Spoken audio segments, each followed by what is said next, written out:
هل هناك من رسالة أخيرة تود أن تقولها في هذا السياق للمواطنين، لمن تقع على أيديهم مثلا هذه النقوش أو هذه الأحجار؟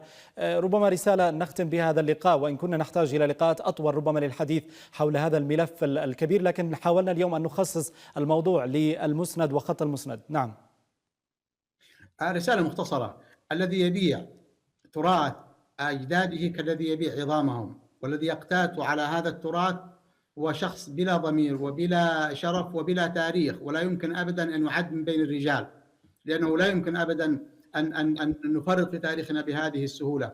أنا أعرف أن البلاد تمر بحالة حرب، وأعرف أنها تمر بحالة نوع من نسميها الرخاوة الأمنية، وأيضا هناك حاجة وعوز وهناك فقر، لكننا لا ينبغي أبدا أن نلجأ إلى التراث لنقتات منه، لأن هذا تراثنا هو تراث حق للأجيال، ويمكن إذا ما أعيد النظر في الاهتمام به يمكن أن يشكل مصدر دخل قومي كبير للبلاد. أدعو إلى رفع مستوى الوعي المجتمعي، أدعو أيضا إلى انخراط مزيد من منظمات المجتمع المدني، وإلى أيضا رؤوس الأموال وأصحاب العمل من أجل الإسهام في الحفاظ على تراثنا الثقافي للأجيال القادمة، لأن هذا التراث لا يخصنا نحن، إنما يخص أبناءنا ويخص أبناء أبنائنا فيما بعد.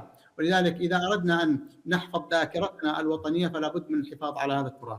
نعم دكتورة لمياء، أيضا إذا كان لديك من رسالة فيما يتعلق بهذا الجانب، الاهتمام بخط المسند، وهناك أيضا ربما حالة شعبية دافعة تقوم باستخدام خط المسند في النقوش، في الأزياء، حتى في الأعراس وغير ذلك. نعم.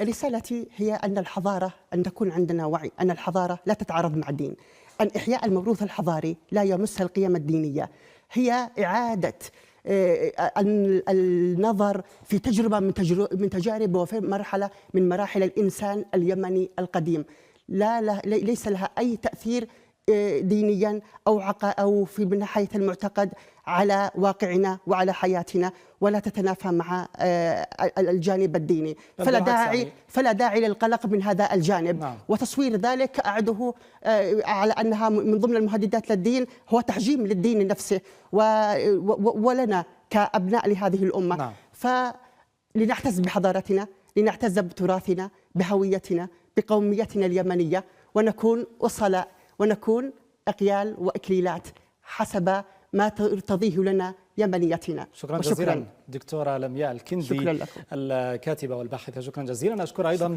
سفير بلادنا لدى يونسكو الدكتور محمد جميح، شكرا لك على وقتك وعلى وجودك معنا دكتور، شكرا جزيلا.